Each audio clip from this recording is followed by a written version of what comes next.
everybody, it's Christine, the Haunt Girl, and tonight we're going to Holiday in the Park at Six Flags Magic Mountain. If you're new to my channel, please take a moment to hit that subscribe button, turn on those notifications so you don't miss any upcoming escape room reviews, haunted attraction walkthroughs, or anything else the sort I do here on the channel, like holiday lights. And if you're a subscriber, thank you so much for subscribing to the channel. Your support means a lot to me. Thank you to Six Flags for inviting me to the press event for Holiday in the Park as well. I was over the moon when I found out that Six Flags was doing Holiday in the Park this year with the pandemic. I didn't think they were going to do it. And then to find out it was a COVID-safe drive-through experience, meaning that we get to drive through Six Flags. Okay, my brain exploded. I was just like, what? I get to drive up the big hill and see the lights? I don't have to walk? That's awesome. I love Holiday in the Park. I actually have an annual pass for Six Flags. I highly recommend you look into getting an annual pass if you like roller coasters or Fright Fest and holiday lights like we do. I don't actually ride roller coasters anymore very much because I started blacking out on them, so I just like having a pass so I can go to the park. It's really, really fun. And this year, the lights are included in your pass. However, you do need to make a reservation. On most years, you can just go walk around the park, but because of, the pandemic, things are a little different. And so you want to go to the website and make sure you reserve a time to go. If you don't have an annual pass and you decide that's not something you want to do, you can buy individual tickets just to go to see holiday lights in the park if you want. If you've been to the park before, you already kind of know what the lights are set up like. It's pretty similar to every other year as far as the lights go, except for this time you get to drive through, which is awesome. And they've moved a few things around. So Mrs. Claus is in front of the barn area, Santa's at the end, and the path that you take through is quite different because you're not walking in the gate. You're coming in through the the superhero area. So you actually drive through the tunnel of lights as one of the first things you do, but it's in the same location that it normally is. And then you drive up and around, over the hill, down the hill, around, back out and kind of past that big main tree that's after the big tunnel, and then through the really cool, you'll see. It's all in the video because I'm going to do an actual drive-through to show you.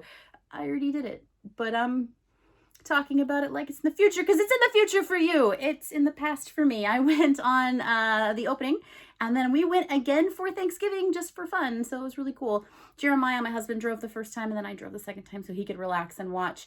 We wanted to take advantage of these really awesome glasses that they gave us at the press event. So they sell these in one of their packages of snacks that you can get. And I know I look silly, and you probably are like, well, it's just those glasses you get for fireworks. No, these are different. These are so cool. I had a little bit of a meltdown when I put them on for the first time. I still get giddy. It's so neat. The technology, I don't understand how it works, but there's little gingerbread men, basically, that kind of glare from every light when you look through them because they're gingerbread. There's different versions of these. This one is see a gingerbread in every holiday light, see magical images in every bulb. It's really cool. But weird. It says don't eat these glasses. Don't eat the glasses. I don't know why that's even somebody did it, or it wouldn't be on there. But anyway, there's a whole bunch of things in the back here. But this is really cool for when you look at the Christmas lights, and it doesn't just have to be at Six Flags. You can use them wherever. So these were really cool, and the technology is so cool, and just seeing gingerbread everywhere, it's really neat. We also got to sample the fudge, which I was really excited about. They gave us one of their fudge boxes, and it was so good. We gave up sugar earlier this year, and so I made an exception for this fudge. Oh my goodness. I highly recommend getting the fudge too. If you're going, just why not spoil yourself? Get the fudge, get the little package with the glasses and the treats, and just go all out. Just do it. Do it. It's the holidays.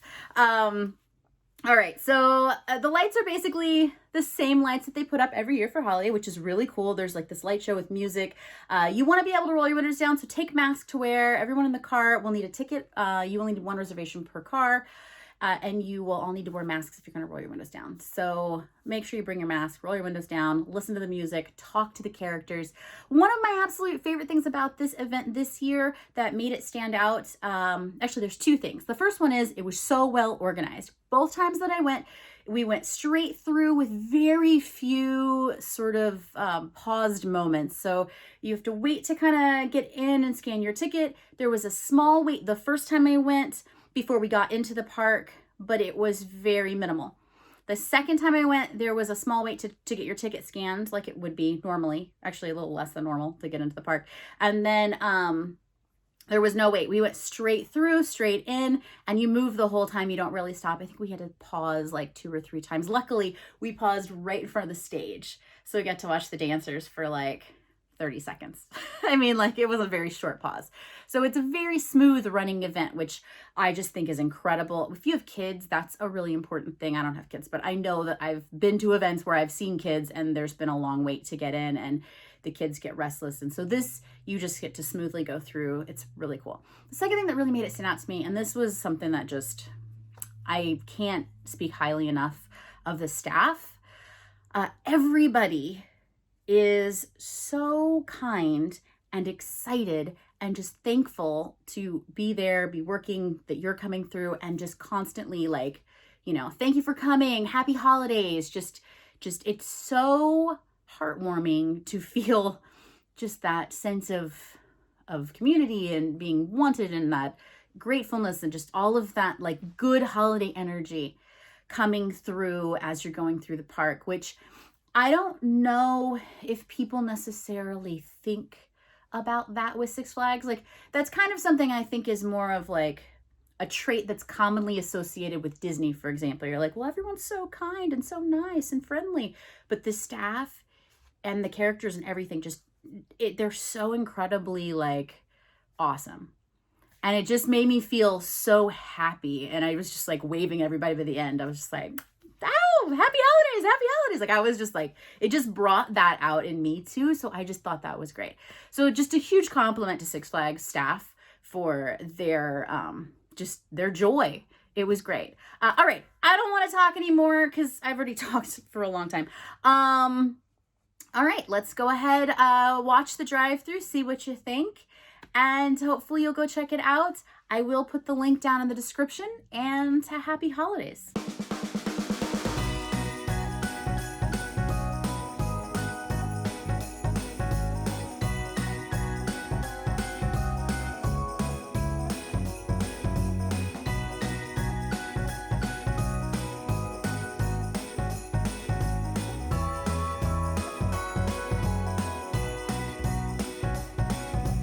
Who is on his merry way? It's Santa.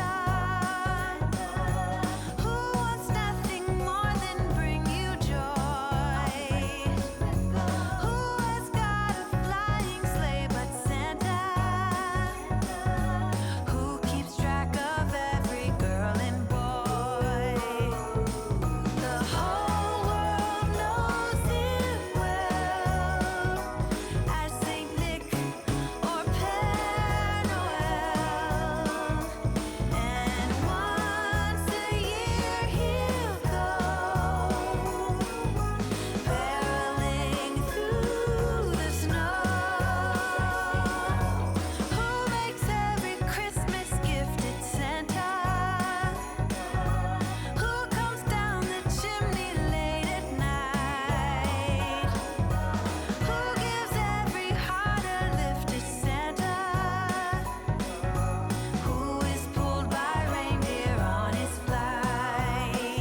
much for watching. I hope you enjoyed this. I actually am going to add a couple of additional things on my blog post along with this video of local places you can go to see other lights outside of people's homes. So we drove around the Santa Clarita area after we went and saw the lights on Thanksgiving to kind of just check out the community and see if anybody had put lights up in their houses, and they had. And so I did my best to kind of mark down where those areas are, and I will add that on my blog post as well. So if you want to know where those are, make sure you go to thehauntgirl.com, look for this post, and then check that out as well. All right, thank you so much for watching. This is my little noisemaker. This is who's outside the door screaming all the time. I scream outside the door. I scream outside the door to Mommy's videos every day.